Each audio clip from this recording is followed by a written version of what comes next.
দেখুন, সকাল সকাল ঠান্ডা তাজা হাওয়া বইতে শুরু করেছে।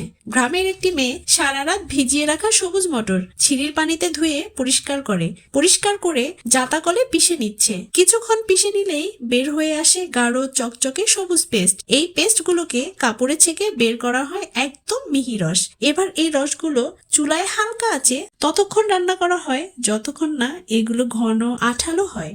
পরে এগুলো একটি পাত্রে রেখে ঠান্ডা করলেই তৈরি হয়ে যায় সফট মটর জেলি। এবার বেঁচে যাওয়া মটরের অমসৃণ অংশগুলোও কিন্তু কাজে লাগানো হয়। এগুলোর সাথে মেশানো হয় চিনি, অল্প কর্ন অয়েল ও প্রাকৃতিক মধু।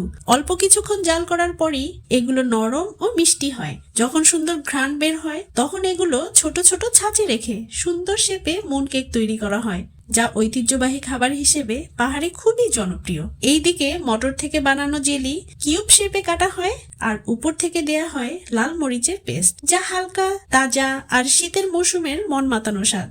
একই মটর থেকে দুটি আলাদা স্বাদের আলাদা খাবার।